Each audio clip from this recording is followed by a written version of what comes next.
Assalamualaikum warahmatullahi wabarakatuh. Selamat pagi semuanya. Senang Ya, pagi, sekali Pak. kita bertemu Pagi, lagi. Pak. Ya, selamat pagi Dimas. Senang sekali kita masih bisa bertemu lagi. Ya, terakhir kita bertemu 2 pekan yang lalu. Ya, hari ini kita kuliah tatap muka lagi. Karena ini adalah pertemuan terakhir. Karena pekan depan kalian harus menempuh ujian tengah semester UTS. Ya, semoga pagi ini kalian dalam kondisi sehat, ya, meskipun tadi ada beberapa mahasiswa yang kontak saya, katanya sakit, ya. Semoga yang sakit cepat sembuh, dan yang kita yang sekarang yang sehat, tetap dilimpahi kesehatan, sehingga kita tetap bisa beraktivitas normal seperti biasa. Sebelum kita mulai, alangkah baiknya kita berdoa terlebih dahulu, mensyukuri rezeki sehat yang kita terima sampai pagi ini, dan kita berdoa semoga perkuliahan pagi ini berjalan lancar, dan yang lebih penting lagi adalah semoga apa yang kita pelajari di pagi ini mendapat ilmu yang benar-benar kita butuhkan nanti sebagai persiapan kita lulus kuliah. Mari berdoa menurut keyakinan masing-masing. Berdoa dipersilakan.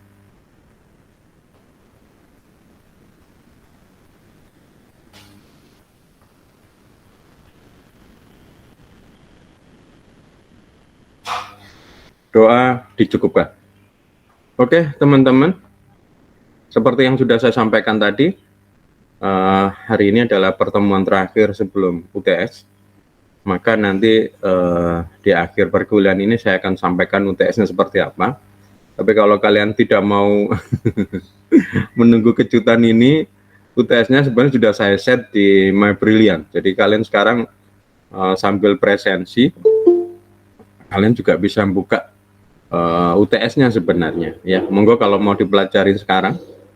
Tapi sebelum kemana-mana, sebelum ngapa-ngapain lagi, jangan lupa presensi. Ya, oke, hari ini kita akan belajar sesuatu yang menurut saya sangat krusial, ya, berkaitan dengan inti dari sistem manajemen periklanan. Ya, ini adalah perencanaan anggaran. Ya, oke, mungkin sebelum saya lanjut, coba kita review ke belakang lagi. Kita belajar manajemen periklanan. Kita melanjutkan kuliah dari kemarin, yaitu di semester sebelumnya adalah teori periklanan. Di teori periklanan kita belajar bagaimana membuat iklan yang baik, ya. Kita belajar model proses komunikasi periklanan, sampai kemudian bagaimana iklan itu efektif, hanya iklan, ya. Kemudian kita lanjut, karena iklan sendiri itu masih belum bisa efektif kalau tidak dipadukan dengan iklan-iklan lain. Maka semester ini kita belajar mata kuliah manajemen periklanan. Ada kata-kata manajemen. Namanya manajemen berarti ada sebuah proses, ya, sebuah proses. Kemudian di awal perkuliahan kita belajar bahwa di dalam manajemen periklanan itu ada sebuah sistem, ya, seperti tata surya itu juga sistem. Ada matahari, ada bumi, ada Saturnus, macam-macam. Di manajemen periklanan ini pun kemarin kita sudah tahu ternyata ada sistem, ya, di mana ada yang butuh, yang kita namakan sebagai pengiklan, kemudian ada orang yang membantu pengiklan, ya, kemudian ada media massa, kemudian ada juga sistem yang membantu yang lain, ya. Maka kemarin sudah saya beri tugas untuk kalian, misalnya media massa apa, kemudian pengiklan, terus kemudian biro iklan, termasuk yang lain seperti biro research, ya, kemudian lembaga konsultan, lembaga survei, ya, dan lain-lain, ya. Dan kemarin seperti sudah saya tanyakan ke kalian, dan juga seperti saya analogikan dengan tata surya, pasti ini sebenarnya ada sumber energi, ya. Semuanya tidak bisa bergerak kalau ada energi, dan energinya ini berasal dari satu, ya. Coba kalian ingat, kira-kira yang kemarin saya sampaikan, sumber dari sistem manajemen periklanan ini apa? Energinya, sumber energi. Ada yang mungkin masih ingat? Kafet?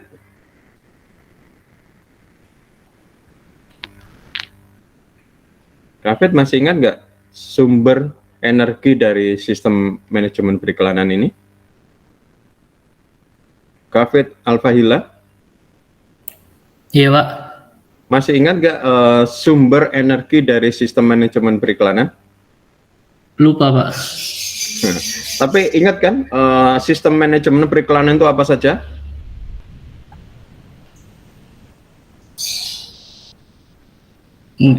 Kurang tahu Pak. Loh, kan sampai nggak lupa kan, baru sudah saya berikan tugas kelompok juga.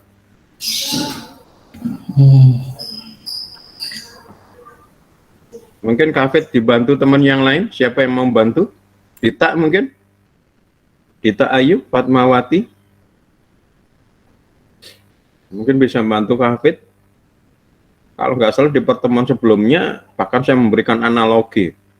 Mobil, itu adalah sistem, ya, sistem permobilan. Mobil ini bisa bergerak karena apa, Dita?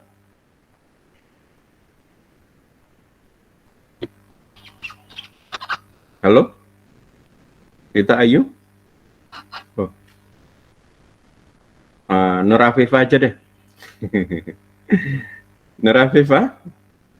Iya Pak. Mobil aja lah, buat analogi yang sederhana dulu. Mobil itu bisa bergerak, bisa melakukan apapun, ya. Itu dari mana energinya? Dari aki Pak. Aki bisa menggerakkan mobil? Bisa. Mobil listrik ya. Tapi kalau mobil biasa masa bisa menggerakkan? Bensin Pak. Nah, mobil bisa bergerak karena ada mesin, ya. Mesin ini menggerakkan roda, kemudian juga mengisi aki, ya. Nah, sekarang mesin itu bisa bekerja kalau ada apa? Bensin. Nah, bensin. Berarti mobil itu sumber energinya adalah bensin. Ya, sekarang saya tanya lagi agak lebih tinggi lagi. Sistem tata surya itu semuanya bergerak, dan di dalam sistem tata surya itu ada banyak makhluk, ada tumbuhan, ada binatang, ada manusia, ya. Itu semuanya bisa bergerak karena ada sumber energi. Apa namanya, tumbuhan, hewan, manusia bisa bergerak karena ada makanan. Sumber energi di dalam sistem tata surya ini energinya berasal dari mana, Nur Afifah? Dari matahari Pak. Yes, betul sekali, pintar. Sekarang kita kembali ke sistem manajemen periklanan. Sistem manajemen periklanan, kamu ingat apa saja di dalam sistem manajemen periklanan? Ada anggota-anggota untuk menunjang keberhasilan manajemen periklanan Pak. Ya, seperti apa? Seperti ada ketua kayak gitu-gitu nggak sih Pak? Oh, bukan, itu kan kamu lah tugas kelompok. Saya lupa Pak. Tadi udah saya jelaskan ya, di dalam sistem manajemen periklanan ada perusahaan yang butuh iklan, namanya pengiklan. Ada pihak yang membantu membuatkan iklan, biro iklan. Kemudian ada media massa yang akan menyiarkan atau menempatkan iklan, ya. Selain itu ada sistem yang lain, misalnya lembaga survei, lembaga riset. Selain itu ada pesaing, ya, pengendali, ya, pesaing, kompetitor. Kemudian ada pemerintah. Nah, ini sistem ini, ya, semuanya punya fungsi masing-masing, tapi ini saling mempengaruhi. Lah, ini energinya dari mana ini? Energinya dari siapa yang menggerakkan sistem ini semua? itu klien Pak. Nggak sih? Yes, betul sekali, pintar, klien. Kamu kok ragu, Nur? Iya, saya takut salah Pak. Lihat salah, nggak apa-apa, namanya belajar kok. Oke, dari klien, ya. Apa yang diberikan atau apa yang dimiliki klien sehingga menjadi sumber energi yang lain? Kebutuhan para pengiklan, biro iklan tersebut, misal kayak uang gitu Pak mungkin. Yes, betul sekali. Kenapa kamu ragu sekali, Nur? Ya, benar sekali, cerdas kamu, Nur. Jadi ini yang saya inginkan, ya. Jadi sumber dari manajemen periklanan ini adalah uang. Uang ini kebetulan dimiliki sama pengiklan. Kembali lagi ke sistem tata surya, ya energinya adalah sinar matahari. Kebetulan yang memiliki adalah matahari atau bintang ya kalau di tata surya yang lain. Kemudian kalau mobil, ya memang tadi ada aki, tapi aki tidak bisa menggerakkan mobil kecuali mobil Tesla. Ya, tapi ada mesin ya. Mesin ini yang selain menggerakkan mobil juga mengisi aki, ya, mengisi aki. Dan energinya mesin adalah bensin. Nah, hari ini kita belajar tentang mengatur energi ini, ya. Maka ini sangat penting sekali, ya. Karena kalau tidak ada energi, semuanya berhenti, ya. Apa contohnya Pak Yusuf? Atau kenapa sih Pak Yusuf? Iya, coba aja sekarang kita lihat di masa pandemi ini. Ketika nggak ada energi masuk, misalnya contoh aja hotel misalnya atau pesawat, ketika dilarang kemana-mana, ya otomatis pesawat ya nggak dapat penumpang, mati, bahkan bangkrut katanya. Hotel ya juga mati, nggak ada yang datang, ya, dan semua merentek ya, karena energinya itu ya dari uang itu dari masyarakat disuruh berhenti, ya. Jadi energi ini penting. Maka di dalam manajemen periklanan ini energinya adalah uang. Maka yang penting sekarang ini adalah bagaimana mengatur anggaran periklanan. Ya. Jadi materi hari ini adalah manajemen anggaran. Sebentar. Kok hilang?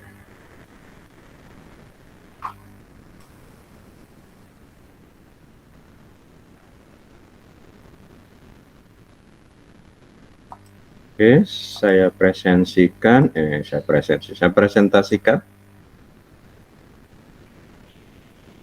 Kita pagi ini belajar tentang advertising campaign budgeting planning, perencanaan budget, ya, budget, perencanaan anggaran, ya, anggaran kampanye periklanan.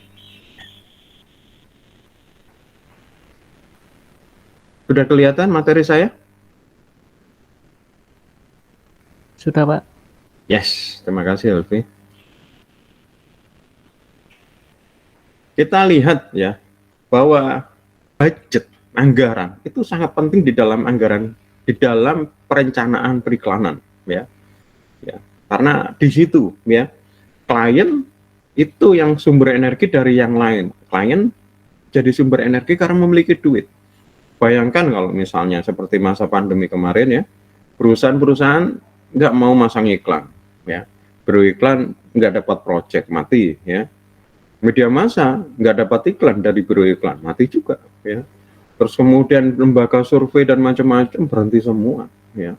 Jadi begitu pentingnya, ya. Kalau kita lihat perencanaan strategi ada target audience, ada tujuan periklanan, kemudian ada budget periklanan, baru kemudian merencanakan strategi, dari situ kemudian mengatur iklan itu ditempatkan di media mana, namanya media planning, baru kemudian dilihat lagi, dievaluasi bagaimana kampanye periklanan kita, apakah cukup efektif atau tidak. Ya. Jadi kenapa iklan sangat penting? Ya, karena kenapa anggaran itu penting? Karena anggaran adalah energi. Ya. Jadi kalau kita lihat semuanya, ya semuanya berdasarkan iklan, ya. Negara yang paling besar adalah negara Amerika Serikat adalah sistem manajemen periklan yang paling kuat, ya, paling banyak karena energinya di situ paling banyak, ya. Nah, sekarang menjadi pertanyaan itu adalah bagaimana merencanakan anggaran periklanan. Atau kalau mau dibuat lebih sederhana, misal kalian sebagai seorang manajer pemasaran sebuah perusahaan, ya, marketing manager atau mungkin pemasaran direktur atau direktur pemasaran, diminta sama CEO kalian, ya, direktur utama kalian atau pimpinan kalian, Yusuf, ini bulan Oktober ini, setelah ini November. Ya tahu Pak. Setelah November apa? Desember Pak. Ya sudah tahu. Artinya tahun 2021 ini tinggal 2 bulan. Tahun depan sudah berganti tahun baru 2022. Ini coba kamu rencanakan tahun depan, kemungkinan tahun depan ini sudah ekonominya sudah pulih kembali setelah 2 tahun kita mengalami pandemi. Coba Yusuf, kamu rencanakan anggaran yang tepat untuk tahun 2002. Wah, ini yang kita pelajari sekarang. Coba kalau kalian tidak belajar manajemen periklan masih bingung. Wah, nggak mungkin Pak, lu siapa tahu pekerjaan kadang-kadang ya begitu itu. Saya dulu kerja di SCTV, bayang saya membuat iklan, tapi kenyataannya saya disuruh awalnya adalah membuat kopi, membuat naskah iklan. Padahal posisi pekerjaan saya adalah membuat iklan, ya. Tesnya juga membuat iklan, tapi pekerjaan pertama saya justru awal-awal jadi copywriter. Bayangkan kalau kemudian saya nggak tahu kenapa saya nerima juga, ya. Tapi kalau nggak nerima ya pasti saya keluar toh, ya. Jadi ya sudah jadi copywriter. Ya belajar. Kebetulan saya menulis, untung ada backgroundnya. Kalau enggak saya nggak tahu, ya. Karena saya posisinya main contoh. Kalian misalnya itu kerja terus kemudian dimintain itu. Untung kita hari ini belajar, ya. Bagaimana kita mengkalkulasi, ya, perencanaan anggaran tahun depan. Ada 3 metode, ya, ada 3 metode yang kita bisa gunakan untuk merencanakan anggaran periklanan. Ya, misalnya sekarang 2021, 2022, berapa yang mau kita tetapkan untuk anggaran tahun depan? 1 miliar, 2 miliar, 3 miliar. Nah, ini kan semuanya nggak hanya sekedar angka. Bos, kita menetapkan anggaran sebaiknya 100 miliar. Kenapa?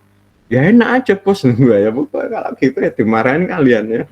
Nah gitu malah nanti bisa dipecat ya, karena cuma hanya asal ceplak, asal cuap ya kan, pasti ada alasannya. Nah, ada 3, ya, ada 3 cara untuk mengatur perencanaan anggaran periklanan. Metode yang pertama, ya, rumusnya adalah A2 sama dengan S1. Ada A2 ini adalah yang kita rencanakan, yang ditanya tadi itu, ya ini adalah total rencana peranggaran periklanan untuk tahun depan. Sedangkan F ini adalah konstanta yang sudah ditetapkan oleh persatuan industri, ya, yang terkait itu. Kemudian S itu adalah penjualan tahun sebelumnya. Jadi kalau misalnya kita merencanakan anggaran periklanan tahun 2022, berarti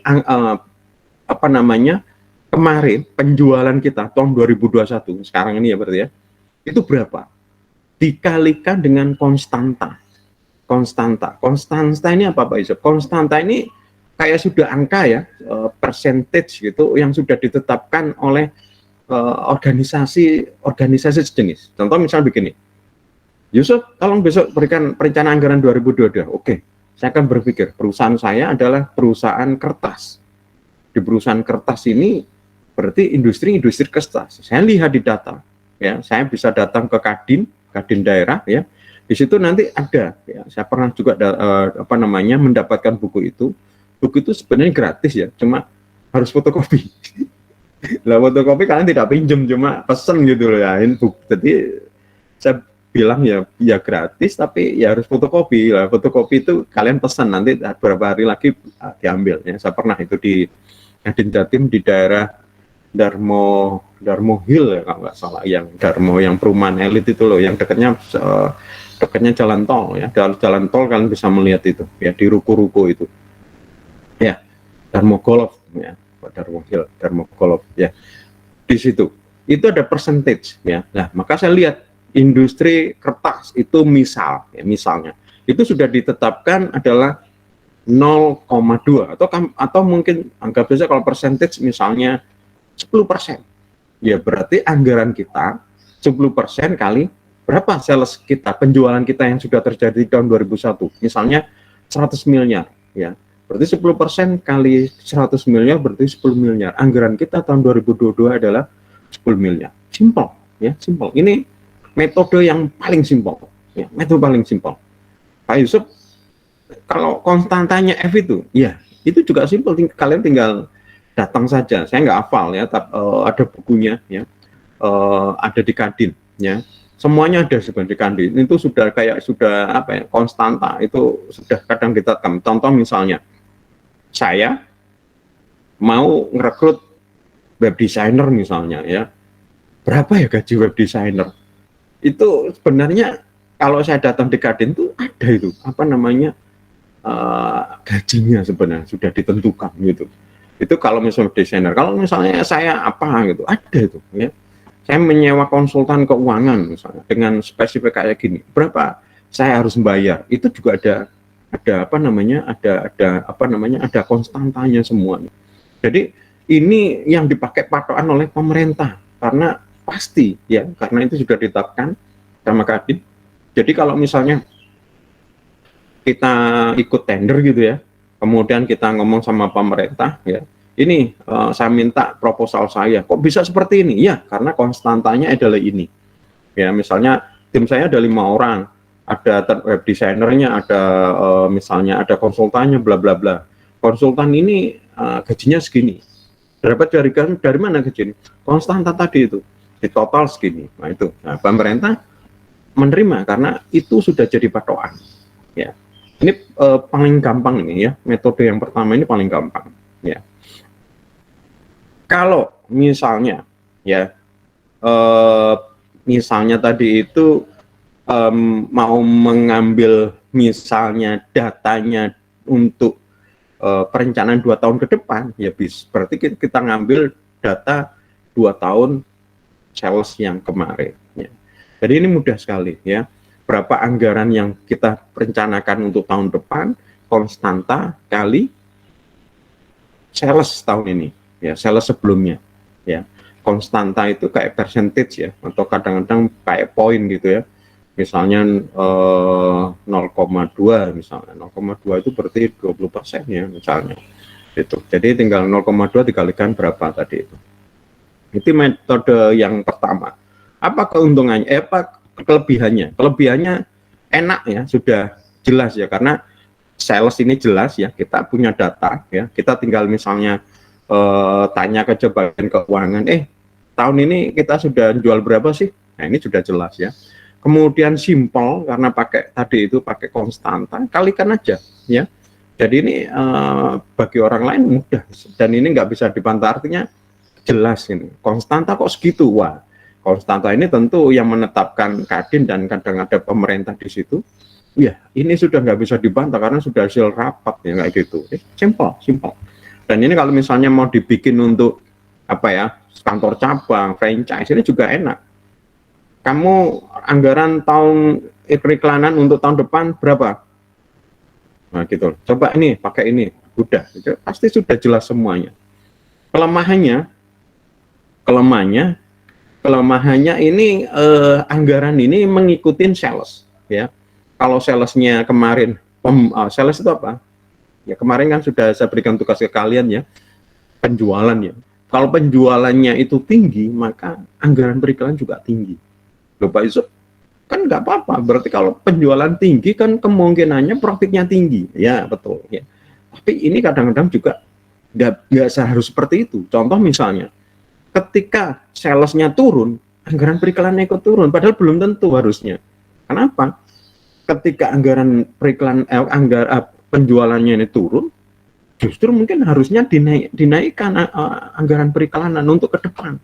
Kalau nggak gitu, tambah turun, ya tambah turun terus. Karena seperti kemarin saya berikan tugas ke kalian, ketika kampanye periklanan itu dilakukan, pasti terjadi penjualan. Naik penjualannya. Yang jadi problem kemarin apa? Setelah kampanye periklanan. Yaitu. Ya. Cara yang kedua, ya agak rumit ini, yaitu rumusnya adalah ASV sama dengan AF dibagi AC ditambah AF. Ya. ASF ini adalah anggaran periklanan kita yang ditanyakan itu, sedangkan AF ini adalah pengeluaran biaya periklanan kita untuk apa namanya yang ditanyakan itu, ya. Kemudian berapa yang AC itu adalah anggaran periklanan para kompetitor. Ya, maka di metode yang kedua ini kita memasukkan kompetitor. Nah, ini ada kelebihannya. Nanti kita jelaskan. Kenapa? Karena kita melihat kompetitor. Ya, ketika kita melihat kompetitor aktif beriklan, kemudian kita diam saja, Jangan-jangan kita justru malah ditelan oleh mereka karena mereka lagi aktif, maka kita juga harus melihat kompetitor aktif, ya kita juga aktif gitu ya. Nah ini harus disikapin. Nah ini metode yang kedua ya. Contoh misalnya ini perusahaan apa itu branded apa tas kayak gitu ya, brand peralatan brand premium ya seperti LV ya. Anggaran periklannya itu bukan penjualan kemarin itu adalah 3,8 billion US dollar ya. Ada perubahan 16%. Kemudian margin untuk operasi 45%. Prada segini, Gucci gini, Hermes gini, Coach gini. Jadi kalau kita perusahaannya sejenis dengan mereka, maka kita harus melihat bahwa ada beberapa perubahan dan kita lihat juga ya. Jadi kalau kita lihat di sini misalnya contoh LV ya, menaikkan anggaran 20% di dalam tahun 2003 dan mengeluarkan sebesar 5% dari keuntungannya untuk iklan. Nah ini. Jadi dari situ kita harus menyikapi ya, kalau misalnya kita adalah perusahaan kerja di perusahaan Prada atau mungkin kita di Gucci, harus melihat itu. Ya. Kemudian metode yang ketiga, ya, metode yang ketiga A sama dengan F kali objektif. A itu adalah anggaran periklanan, ya. Kemudian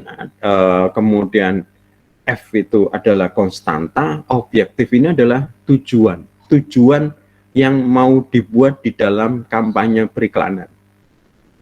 Mungkin coba kita kembali lagi mungkin ke teman-teman.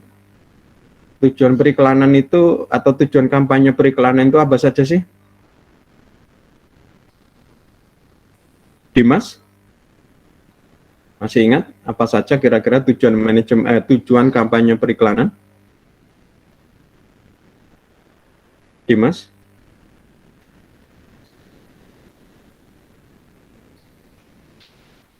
Oh, Pak diam. Kemal? Kira-kira apa saja sih tujuan manajemen periklanan atau tujuan kampanye periklanan? Apa saja? Kemal hadir atau Iya, lagi halo, di Pak. kamar Halo, Pak. mandi? Halo, Pak. Sehat, Mal? Sehat, Mal? Iya, sehat, Pak. Sudah sarapan belum? Belum, Pak. Mal, Iya. apa saja tujuan dari kampanye periklanan yang kamu tahu?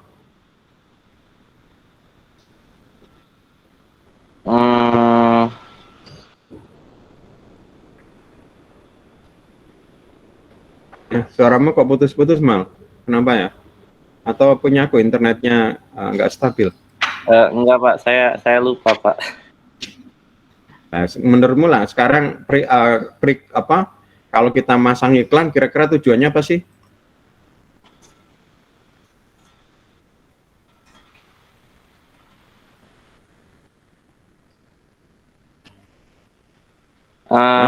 Mungkin untuk ngasih tahu ada produk ini ke masyarakat gitu, Pak. Yes, betul, satu. Terus apa lagi? Jadi mengenalkan produk baru, ya, atau mengenalkan cara baru. Oke. Dua, apa lagi kira-kira?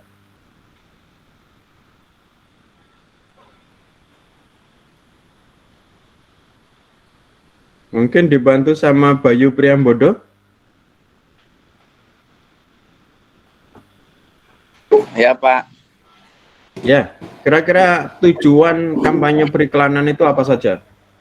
Atau gampangnya tujuan periklanan itu apa aja? Yang paling penting untuk profit ya, Pak. Kadang ada juga untuk brand awareness-nya.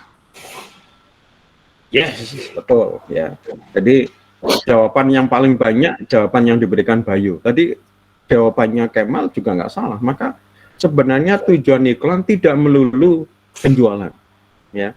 Tujuan kampanye periklanan tidak melulu penjualan, ya. Karena kalau profit itu pasti hubungannya adalah penjualan. Tadi yang disampaikan Kemal adalah benar, yaitu salah satunya adalah mengenalkan produk atau cara baru. Berarti sudah dua, ya.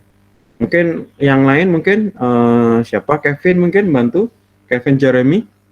Apa kira-kira tujuan kampanye periklanan yang lain?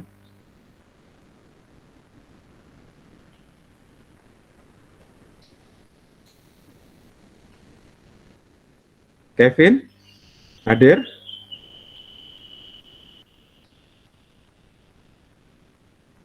Agak diam. Yes, Gracia? Gracia? Sudah sarapan belum, Gracia? Agak diam semua nih. Gracia mana ini? Suaranya. Ada ada ada kehadirannya tapi kok nggak ada eksistensinya ini. Yes, Rip? Yes, Rip? Halo? Ya, Pak. Nah, mic-nya sudah on. Oke. Apalagi tujuan periklanan? Tadi sudah dijawab Kemal, benar. Sudah dijawab, siapa tadi yang jawab ya? Bayu ya? Benar. Sekarang kamu, apalagi kira-kira? Banyak itu sebenarnya tujuan periklanan. Apalagi? Mungkin mengemukakan sebuah produk, Pak. Ya, itu sama dengan Kemal lah saya anggap ya. Mungkin yang lain?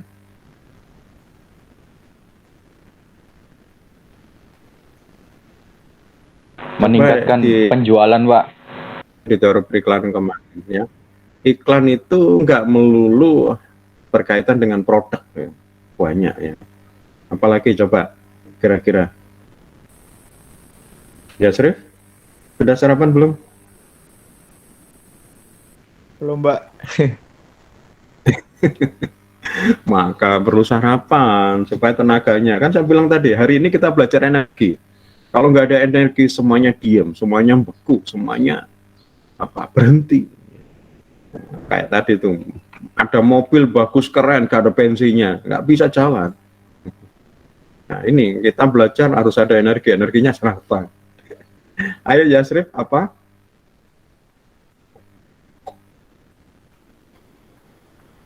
Mungkin dibantu sama Feby.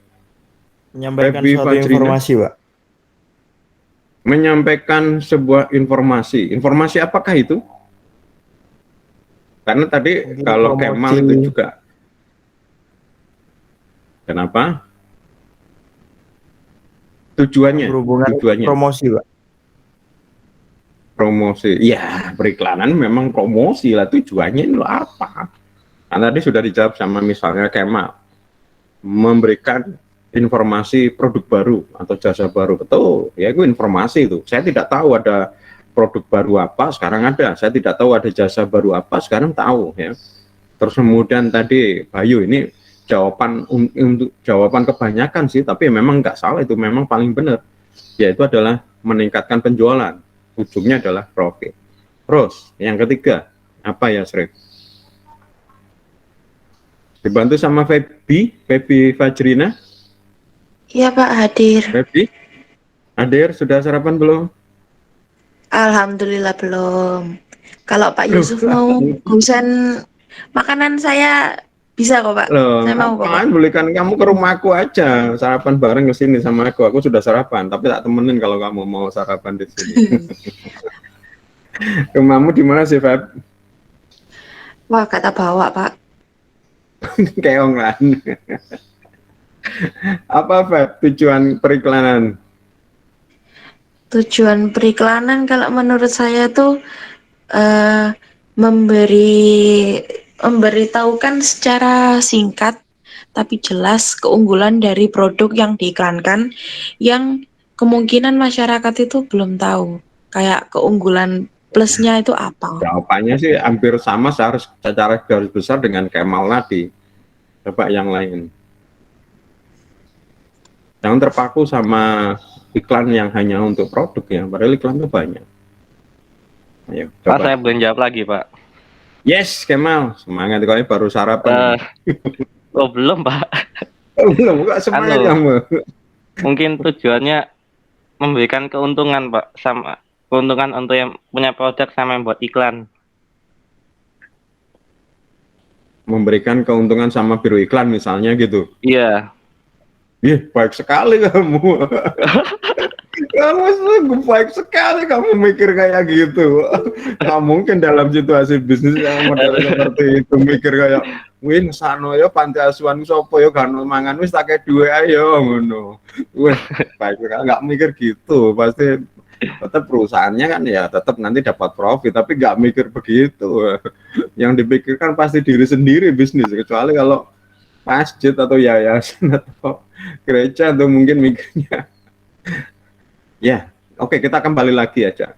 Iklan itu kan banyak ya, nggak hanya berkaitan produk atau jasa, tapi bisa saja kayak kemarin kita udah belajar di teori periklanan, itu bisa berkaitan dengan misalnya person, ya, berkaitan dengan produk. Karena kemarin kan kita belajar marketing mix produk itu kan ada 9 kan, nggak hanya berkaitan hanya dengan produk dan jasa, ya. Person ya, misalnya.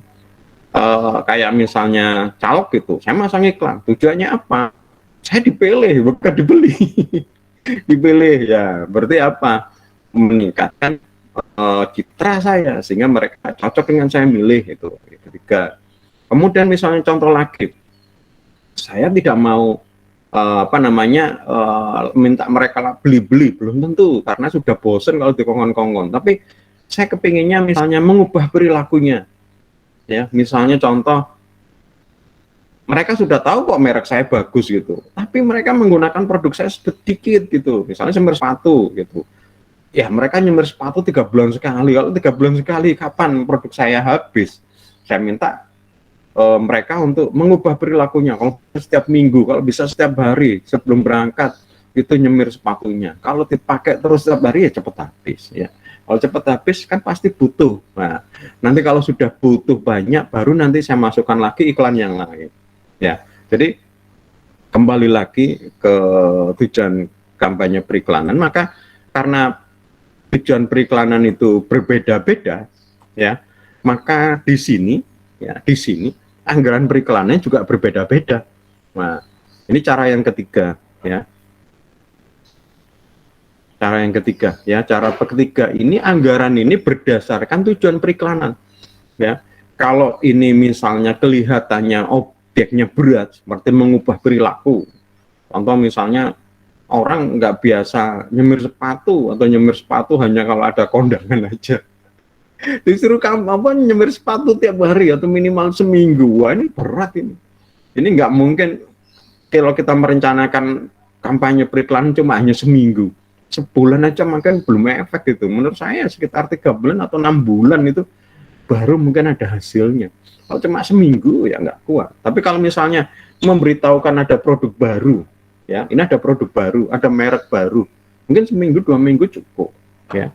Terus kemudian kalau kemudian saya ingin mengenalkan diri sebagai caleg supaya kemudian dipilih, saya seorang calon gubernur ingin dipilih, saya capres supaya dipilih jadi presiden. Ini kampanye ini juga nggak bisa sebentar, cuma sebulan 2 bulan ini, bahkan mungkin bisa setahun, ya. Jadi ini tujuan ini akan menentukan anggaran. Nah, ini cara yang ketiga, ya. Jadi kalau kita lihat, maka di sini ketika berkaitan dengan tujuan, maka kita akan melihat kebutuhan recognition. Recognition itu daya ingat untuk direkognisi, diingat kembali. Kemudian kita melihat siapa saja yang mungkin siapa yang membeli kita. Kemudian bisa saja mungkin berkaitan dengan pembangunan brand, merek, ya.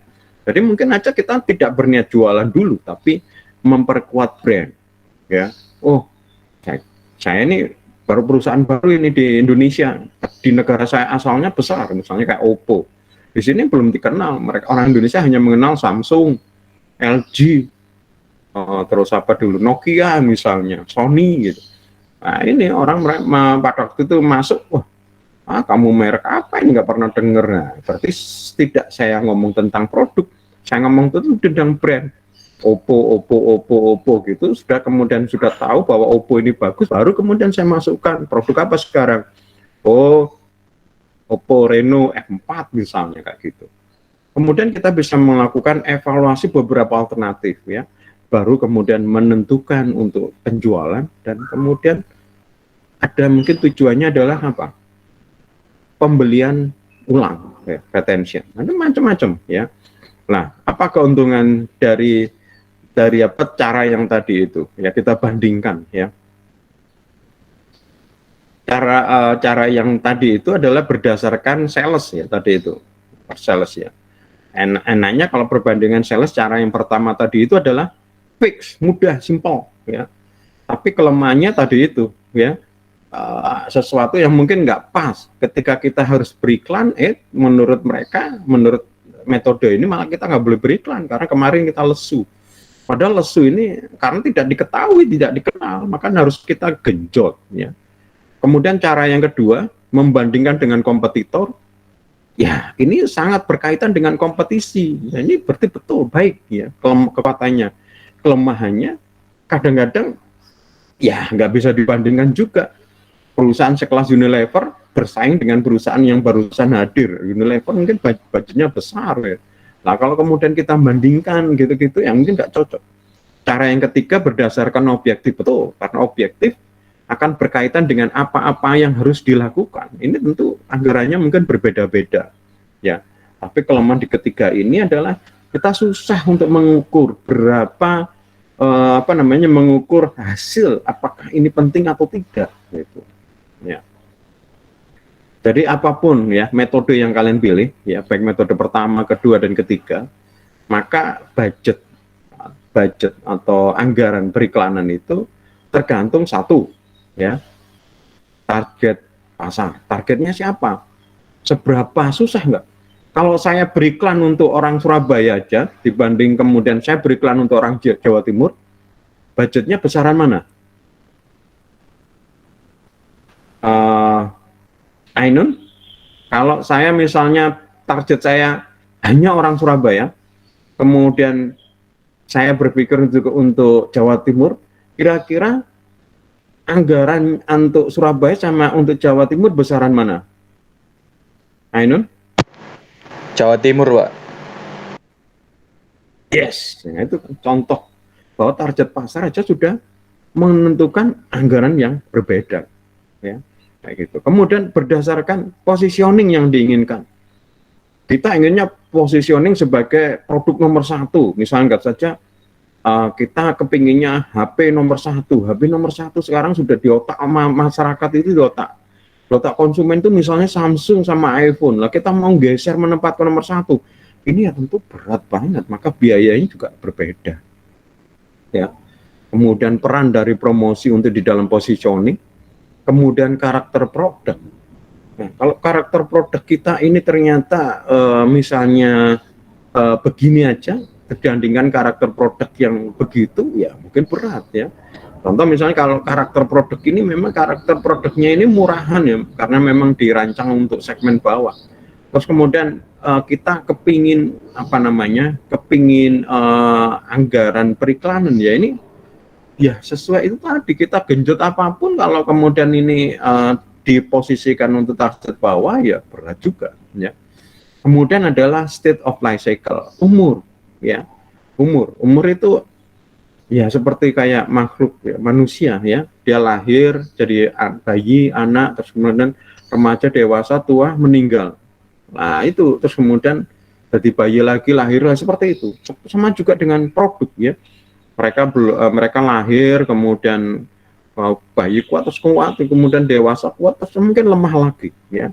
Ini memang juga sama dengan manusia ternyata ya. Contoh, kalian mungkin tahu ada jamu cap Nyonya Menir kalau nggak salah ya, itu kemarin bangkrut ya, padahal umurnya sudah 100 tahun lebih. Berarti dia sudah masanya mati kayak gitu ya. Jadi contoh lagi Kodak ya, Kodak memang belum mati tapi sekarang tahap kesekarat ya, tahap kesekarat. Padahal dulu ketika jaya-jayanya luar biasa, sekarang sekaratnya karena kalah dengan HP, kalah dengan kamera digital. Kodak ketinggalan untuk memberikan produk digitalnya, sedangkan Canon, Nikon mungkin masih hidup ya, meskipun sekarang ya ngos-ngosan karena bersaing dengan HP. Orang-orang sekarang berapa orang kebutuhan beli kamera? Ya mungkin hanya profesional, orang yang memang hobi. Orang kebanyakan nggak butuh kamera karena sudah cukup di HP. Beda dengan zaman dulu. Zaman dulu kamera ada, untuk kamera yang end user ada, kamera compact ya, kamera saku ya. kamera yang profesional. Sekarang semuanya butuh, kalau memang butuh potret ya mereka harus beli kamera gitu. Meskipun kamera yang kelas pocket ya kayak gitu, yang serba auto gitu. Sekarang yang kebanyakan ini nggak perlu beli kamera, jadi ya kelimpungan juga ini. Nah ini contoh ya. Jadi produk kita ini sudah tahap di mana? Kalau tahapnya ini sudah dewasa, sudah terkenal kuat ya. Misalnya di zaman kayak zaman Nokia lagi raja-rela, itu iklan sedikit itu sudah gampangnya kayak mobil itu sudah kecepatan tinggi didorong sebentar itu ya masih tetap kencang. Tapi kalau tahap berhenti didorong berat banget. Tapi kalau sudah jualan apalagi kencang didorong satu tangan itu kecepatannya bisa tinggi banget. Nah ini lah yang tua tadi juga ya. Jadi anggaran periklanan juga ada kaitannya dengan step of life cycle-nya. Kemudian, nah ini yang terakhir ini, juga berkaitan dengan situasi yang spesifik. Contoh sekarang kalau saya misalnya perusahaan perhotelan ya, pariwisata misalnya, saya mau ngeber iklan sekarang, ya percuma, karena masih pandemi, meskipun sekarang sudah pulih, tapi kan masih ada pembatasan kemarin. Sampai didemokan PCR-nya mahal dan bla bla bla seperti itu. Ini masih belum normal. Ya mungkin kita perlu beriklan, tapi nggak perlu digeber karena nanti percuma juga. Orang masih belum normal. Jadi situasinya juga masih belum sesuai, masih kecuali nanti ya. Sekarang kalau misalnya berkaitan dengan sekarang, mungkin yang berkaitan dengan kesehatan misalnya. Kita punya produk kesehatan, punya obat yang bisa anti COVID misalnya, lah itu mungkin bisa dijual digeber gitu. Ya. Ya, maka pertanyaannya ya, pertanyaan yang penting lagi adalah metode apa yang terbaik untuk merencanakan anggaran. Ya. Tadi itu kan ada 3 cara ya. Sebenarnya yang tahu bahwa yang mana metode yang tepat ya kalian sendiri. Karena kalian tahu tentang produk, jasa dan macam-macamnya. Ya, jadi tadi dengan berdasarkan tadi itu, maka kalau mau dihitung ya tentu berkaitan dengan objeknya, tujuan kampanye periklanan kita apa, terus kemudian berkait dengan tugas-tugas ya, tugas-tugas setelah tujuan terus apa nanti yang direncanakan, kemudian mungkin berkaitan dengan penjualan kita, ya, apakah penjualan kita ini sudah maksimal? Kalau maksimal ya percuma juga kalau mau ditingkatkan karena ini sudah paling tinggi, karena misalnya contoh sekarang misalnya ya daya beli masyarakat turun, malah geber juga ya berat ya. Kemudian juga berkaitan dengan tingkat persaingan ya, misal kayak HP. Nah, HP itu tingkat persaingannya tinggi ya. Tingkat persaingan tinggi menurut saya justru harus banyak beriklan. Kalau tidak cepat dilupakan ya. Minimal harus tetap hadir. Coba kalian perhatikan. Ada dulu merek-merek yang terkenal, sekarang nggak terkenal. Sekarang nggak ada. Ya, karena mungkin mati ya, kalah bersaing. Contoh misalnya Nokia, sekarang sudah jarang kita lihat orang yang menggunakan HP Nokia. Apakah Nokia mati? Enggak juga, tapi ya sudah nggak jarang sih. Terus kemudian Sony, saya pengguna setia Sony, saya juga penggunaan setia Nokia sebenarnya sampai sekarang masih ada ya. Tapi ya saya kepingin berharap ada, tapi kayaknya kita masih nggak ada ya kayak gitu. Terus kemudian apa yang mungkin yang bisa kita raih, ini yang penting ya, artinya yang kita punya ini, effort kita ini apa, kepinginnya setiap orang kita nomor 1, kita penjualnya paling tinggi, tapi kan kita harus juga lihat kondisi kita ya, jangan sampai kemudian apa istilahnya terlalu berharap tinggi tapi kemudian apa istilahnya tenaga cepat ya, kepinginnya tinggi tapi tenaganya kurang, lain ini nggak bisa. Jadi budget yang paling tepat metodenya ini ya tergantung itu. Tetapi yang penting lagi adalah ketika kalian merencanakan anggaran periklanan, alasannya harus tepat. Itu ya. Oke. Nah, anggaran periklanan ini kalau kita lihat nanti ya berkaitan dengan pembuatan iklannya dan penempatan media. Anggaran kita terbatas ya. Tentu kita bikin iklan nggak butuh banyak biaya. Contoh misalnya anggaran kita misalnya cuma 100 juta misalnya, ya 100 juta bikin iklan pakai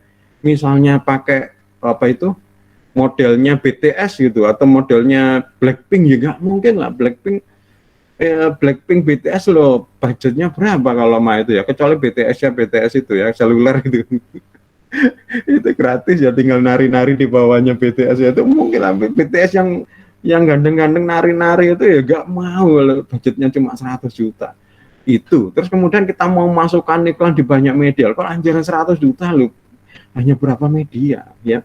Jadi anggaran ini terkait satu dalam berkaitan dengan media planning, penempatan iklan di media, dan perencanaan strateginya. Kalau kita mau pakai model terus kemudian syuting di tempat-tempat yang bagus, kalau nggak salah dulu ada iklan jarum ya, iklan jarum yang apa namanya dari pesawat itu diluncurkan mau ya, pakai payung terus kemudian turun, diterima di pesawat apa di kayak kapal jet gitu ya, kapal apa itu, kapal speedboat gitu ya, terus kemudian kuda di apa namanya di kayak di Padang itu rekamannya itu syuting itu di Venezuela kalau nggak salah saya baca itu ya bayangkan butuh berapa biayanya ya, pesawat, terus itu tenaga ahli terjun itu pakai mobilnya diterjunkan dari atas kayak gitu, itu yang orang profesional kalau bikin iklan seperti itu ya biayanya banyak banget itu ya.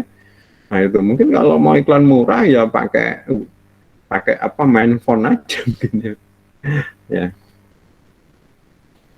Oke, itu mungkin teman-teman masalah apa namanya, masalah anggaran periklanan, materinya ada di My Brilliant. Mungkin ada yang mau ditanyakan. Jadi intinya adalah hari ini kita belajar pentingnya untuk mengatur anggaran. Pertama yaitu menentukan anggaran ini penting. Berapa sih anggaran yang paling tepat untuk kita misalnya tahun berikutnya. Karena sekali lagi anggaran ini adalah sumber energi kita. Kalau kita punya sumber energi kemudian bisa bergerak dan kemudian akan mendapatkan hal yang lain. Kalau kita nggak bisa bergerak ya nggak mendapatkan yang lain. Nah masalahnya ini berapa anggarannya. Nah ini hari ini kita belajar ada 3 metode yang bisa dipakai dan masing-masing punya kelebihan dan kekurangan. Ada yang mau ditanyakan? Yasrib mungkin Yasrib ada mau yang ditanyakan? Ainun? Saya sih Pak. Yes. Apa ini kamu? Aku kok lupa sih sama MDS channel ini. Dani Pak, Dani Setiawan Pak. Waduh ya Allah, Dan ya Dan. Ya Dan, apa Dan kamu tanya itu Dan? Kan masalah anggaran iklan kan, masalah anggaran. Yes, betul sekali. Masalah anggaran iklan. Nah, jika saya kan mau merintis bisnis, meskipun saya mau mengiklankan di sosial media sekelas Instagram, kan ada fitur promosi kan, Pak. Nah, fitur promosi tersebut kan berbayar. Nah, jika saya kondisinya masih baru bikin sebuah bisnis atau usaha, apakah saya rela rugi untuk mengeluarkan uang sekitar 100.000 untuk mempromosikan usaha saya? Intinya kita masih belum ada pendapatan yang belum ada pemasukan. Tapi saya rela mengeluarkan uang tersebut untuk mempromosikan produk saya. Nah, itu gimana, Pak? Apakah itu efektif atau gimana? Terima kasih, Pak. Ya, terima kasih. Ini pertanyaan yang banyak ditanyakan dan kekhawatiran yang jamak artinya sudah biasa misalnya. Ya. Kalau saya sih sebagai orang iklan dan pengalaman saya selama ini ya, baik dikerja di iklan maupun bekerja di perusahaan, saya percaya bahwa iklan itu berdampak. Ya, seperti yang kemarin saya berikan tugas kemudian sebelumnya sudah saya jelaskan bahwa iklan ini pasti terkait dengan penjualan. Kalau kalian tidak iklan, penjualan tidak ada. Sudah gitu, pasti ini kuncinya. Ya. Persoalannya memang waktu kita iklan seberapa tinggi penjualan kita berdampak satu. Dan yang kedua ini yang lebih penting, setelah kita selesai beriklan, bagaimana setelah itu? Kembali lagi ke semula, tetap tinggi, atau mungkin tambah tinggi, atau malah turun. Nah itu. Ya. Oke, kalau yang setelah beriklan, itu sebenarnya adalah yang kita pelajarin hari ini, atau dan kita pelajarin kemarin, itu berkaitan dengan kesalahan kita membuat iklan. Pertanyaan yang tadi sama Dani itu pertanyaan jamaah yang ditanyakan, Pak, kalau saya beriklan, apakah saya ini adalah langkah tindakan yang benar, atau justru ini kalau istilahnya orang-orang bakar uang, Pak? Bakar uang berarti kan sia-sia, ya kan? kita dapat uang susah kok malas kayak dihambur-hamburkan, betul kan? Kita masang ini, mending itu masangnya apa, bikin iklannya kita bisa bikin sendiri. Kayak Daning bisa bikin sendiri, desain sendiri. Tapi ada orang yang nggak bisa, harus minta sama pihak yang lain untuk mengerjakan iklan kita, ya seperti kita ini ya. Terus kemudian kita masang iklan di mana, di media, atau kalau misalnya di Instagram seperti itu. Jadi kalau saya tadi jawabannya tadi itu, iklan tetap penting ya. Bahkan perusahaan yang baru berdiri tanpa iklan ya tentu tidak akan dikenal ya. Seperti yang sudah dijelaskan sama kayak Kemal tadi, tujuan periklanan salah satunya adalah mengenalkan produk, mengenalkan merek kayak gitu ya, memperkuat merek lah. Karena apa? Di dalam bisnis itu persaingan, tidak hanya kita saja, tapi banyak. Kalau nggak ada beriklan, mereka sudah menggunakan produk atau menggunakan merek yang lain, menggunakan perusahaan yang lain. Mereka sudah enjoy lah. Kalau kita nggak beriklan ya mereka masih enjoy, padahal kita mungkin bisa lebih baik lagi. Jadi beriklan itu penting. Nah, pertanyaannya adalah ya, tetap beriklan itu penting. Anggarannya itu berapa? Ya, ini yang kita belajar itu. Ya, kamu bisa menggunakan 3 metode tadi itu. Metode yang pertama, metode kedua, atau metode ketiga. Ya, kamu yang lebih tahu. Tapi kalau misalnya saya yang baru metode yang ketiga sesuai tujuan. Misalnya metode yang kedua, saya belum punya jualan, data penjualan, belum ada penjualan. Tapi kalau menggunakan metode kedua, saya dengan kompetitor, ya kompetitor dengan saya jauh beda banget, nggak bisa disamakan. Maka saya menggunakan metode yang ketiga, ya berdasarkan objektif. Objektif apa? Mungkin bangun merek.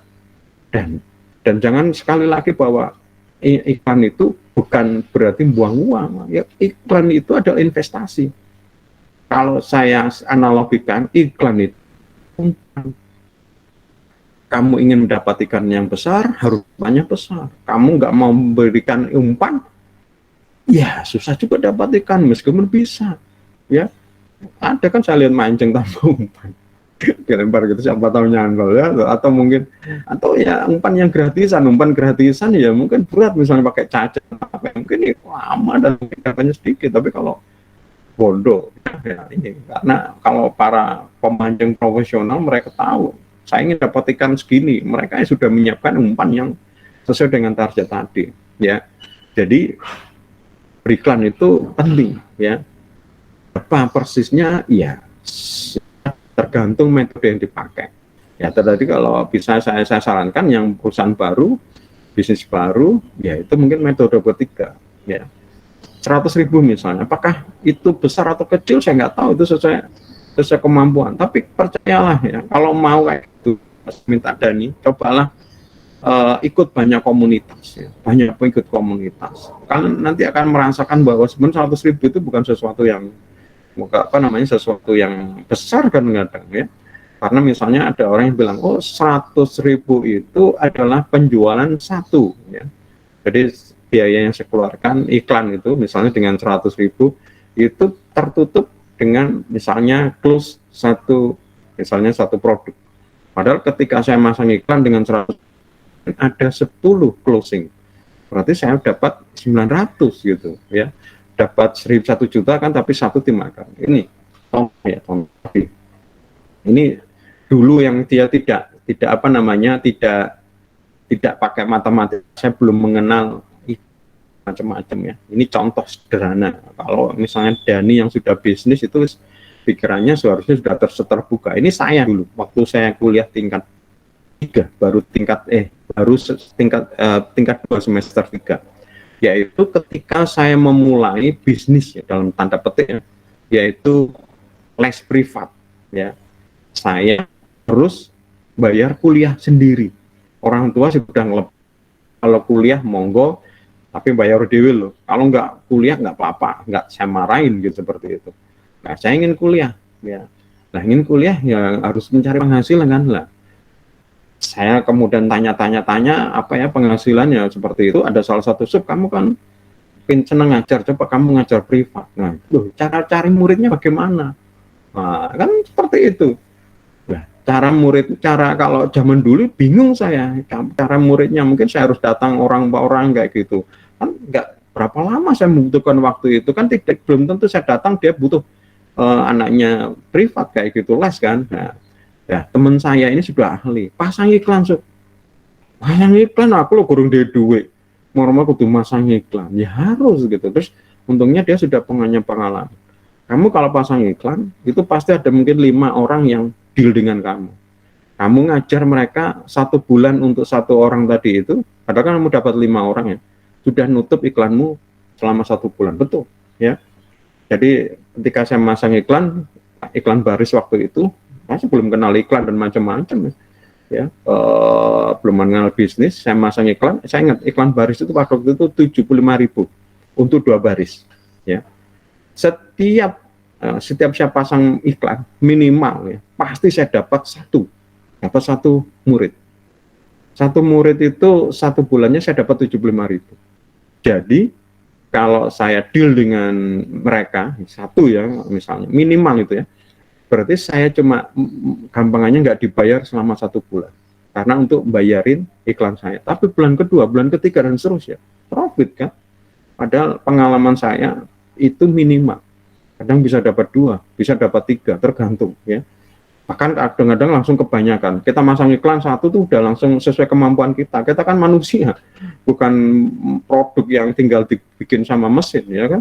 Kayak saya itu misalnya seminggu 7 hari, paling saya ngajar 6 hari ya, Senin sampai Sabtu. Saya masih kuliah pagi ya sampai siang ya, karena di UNER paling terakhir tuh jam 4 sore. Jadi saya bisa ngajar cuma pagi sekali ya, jam 6, terus kemudian sore jam 4, terus kemudian malam jam 7, mungkin sampai jam 9. Itu sudah penuh, sudah berapa berarti sehari paling cuma sore jam 4, kemudian sampai maghrib sampai jam 9, cuma 2 kali. Ya pagi ini jarang, kadang-kadang 2, berarti padahal biasanya satu murid itu seminggu 2 kali. Jadi nggak banyak sebenarnya. Masang iklan sudah nutup, sudah kapasitas kita. Udah capek itu, sudah legrek, terus nggak sempat belajar lagi. Soalnya setelah kuliah langsung ngajar sampai malam, tiba di rumah tidur, besok kuliah lagi. Bahkan saya pagi itu harus ngajar dulu, dari ngajar langsung ke kampus, nggak pernah belajar.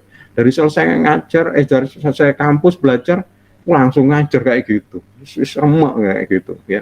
Tapi sudah nutup, ini contoh ya, pengalaman saya. Dan beriklan aja ya. Kamu budgetnya berapa, ya itu aja coba dulu, atau buat pancingan. Tapi sekali lagi iklan itu kayak umpan. Kalau kamu nggak mau memakai umpan, ya berat untuk dapat ikan. Oke, ada pertanyaan lain? Kalau nggak ada, saya sampaikan tentang UTS-nya, ya.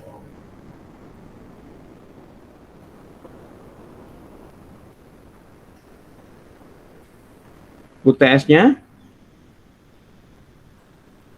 adalah tugas, ya. Maksud saya bukan ujian tulis ya. Kalian datang terus ngerjakan, enggak, tugas seperti biasa, ya.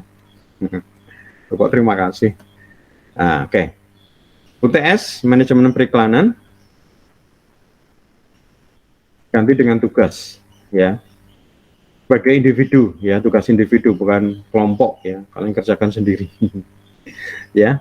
Tugasnya ada 2, ya, persis dengan hari ini.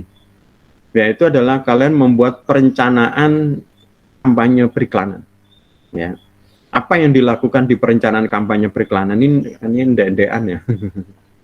Ndek-ndekan. Yang kalian rencanakan hanya anggaran, ya. Jadi kalian buat dokumen terkait dengan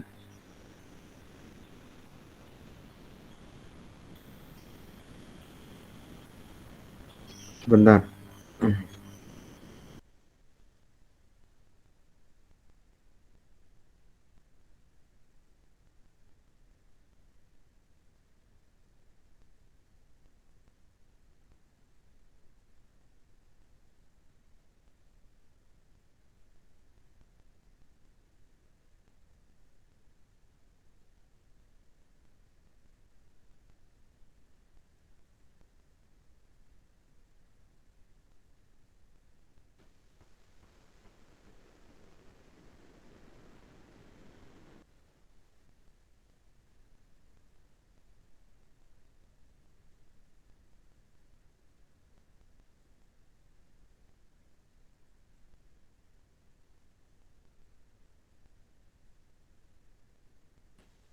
Oke, tugasnya ada dua. Kalian pertama membuat dokumen anggaran periklanan. Kemudian yang kedua, ya tentu iklan, ya berarti harus ada iklan ya.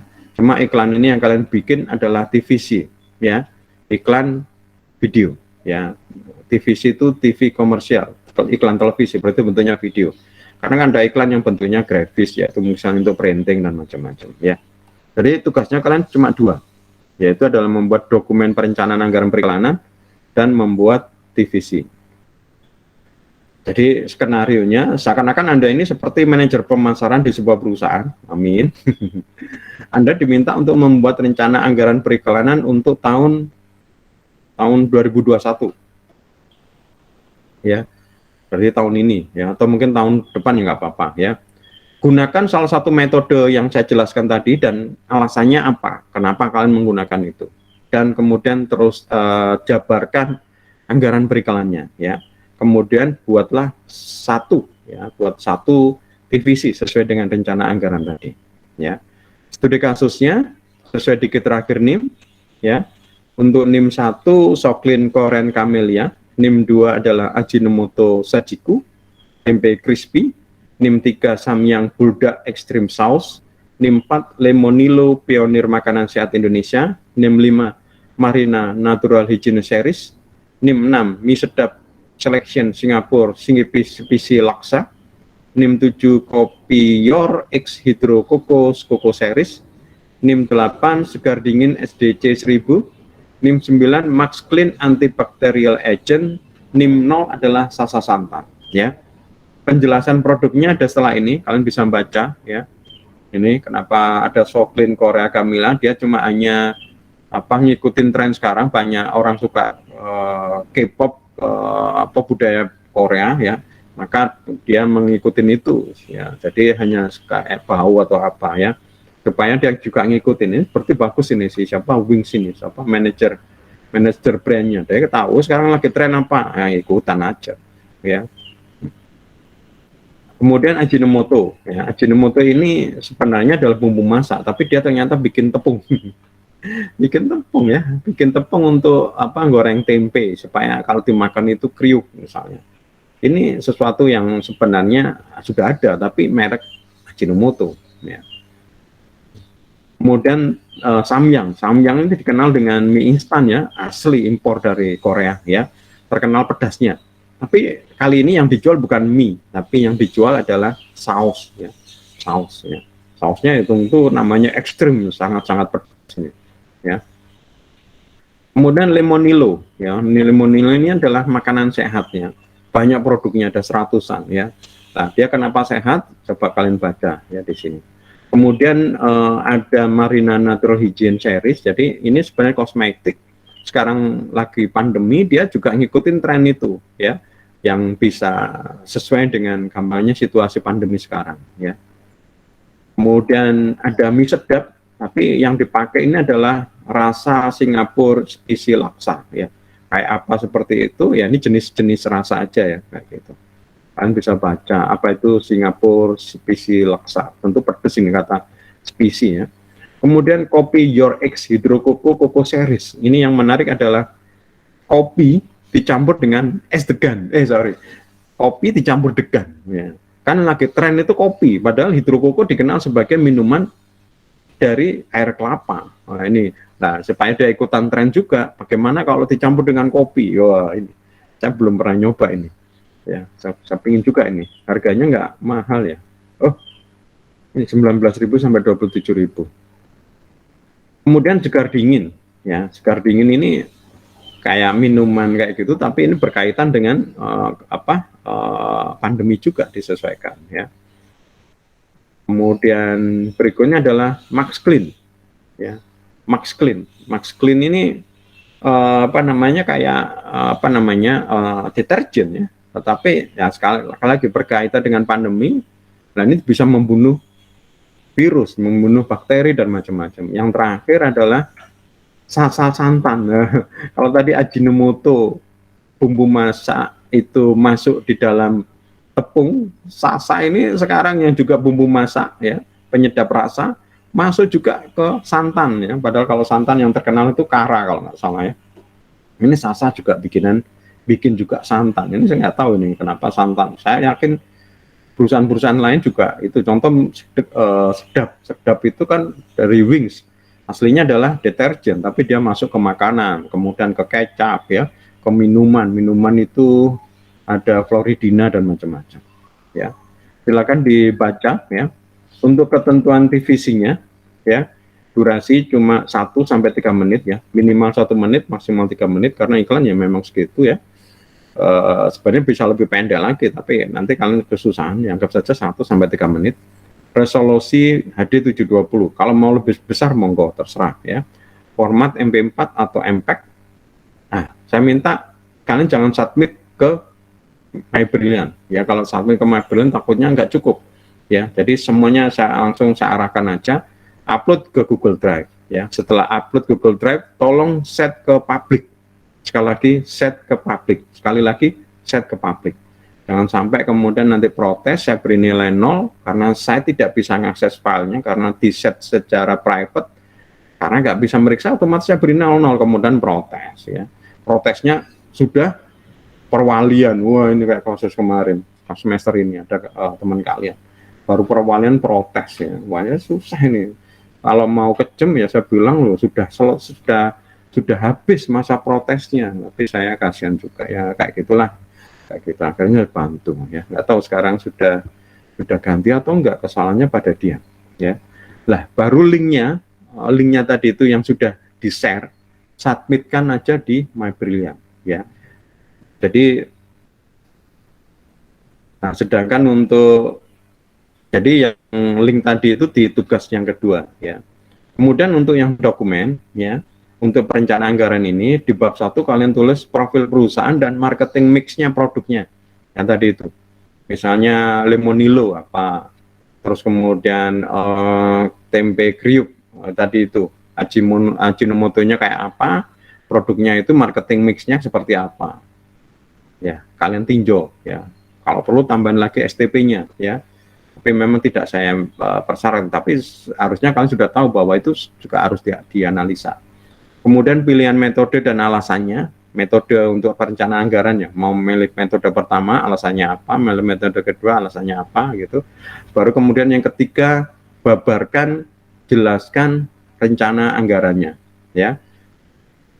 Dokumen tadi itu dikonvert ke PDF, kemudian submit ke tugas 1 ya. PDF ya. Jadi di tugas 1 file, 1 PDF, tugas 2 hanya link. Ya, link. Ya.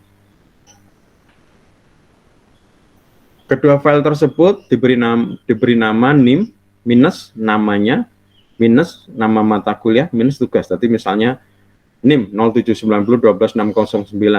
Nama Muhammad Yusuf, nama mata kuliah manajemen periklanan. Ya. Tugas 1 misalnya, atau tugas 2, atau tambahin lagi tugas 1 dokumen, tugas 2 TVC misalnya ya. Nah untuk persentase penilaian dokumen, karena memang kita belajar anggaran itu lebih saya beri nilai lebih besar porsinya 60%, sedangkan iklannya 40% ya. Jadi kalau ada pertanyaan silakan tanyakan di grup, saya tidak menanggapi di Japri. Kenapa? Siapa tahu pertanyaan yang kalian ajukan itu juga ingin ditanyakan yang ke lain. Jadi kalau saya jawab, siapa tahu jawaban itu juga berguna bagi yang lain. Ya, kayak gitu. Oke, mungkin ada yang mau ditanyakan terkait UTS?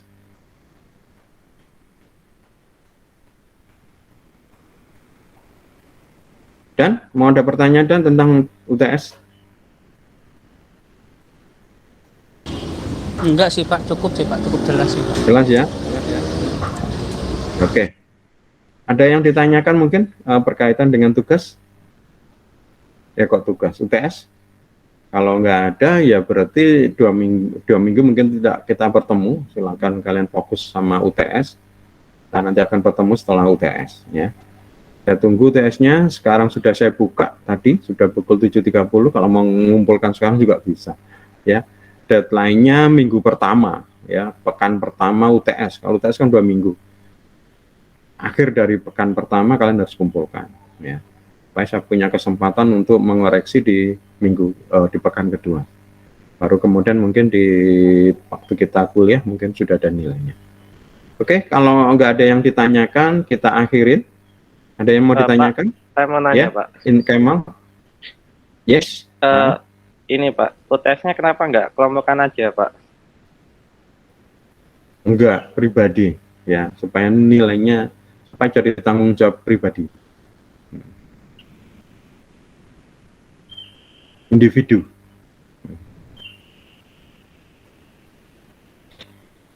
Pak, saya mau tanya, Pak. Ya, siapa yang tanya lagi? Siapa? Ricky, kamu tanya ya? Suaramu nggak jelas. Yang keras, nggak dengar aku. Sebentar, Pak.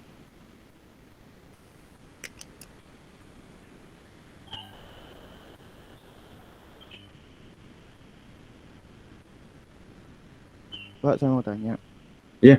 Mengenai materinya, materi setiap pertemuannya itu bisa diakses di mana ya, Pak? Di Brilliant.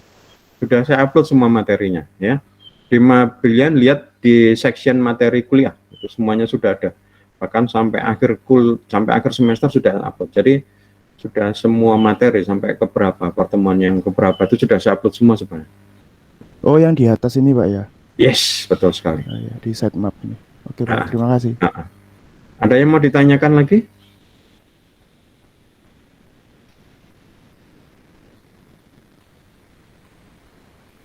Kalau tidak ada, kita akhirin perkuliahan pagi ini. Saya mohon maaf kalau mungkin ada kata dan tindakan yang tidak berkenan. Selamat mempersiapkan UTS, selamat mengerjakan UTS. Semoga sukses. Selamat siang. Assalamualaikum warahmatullahi wabarakatuh.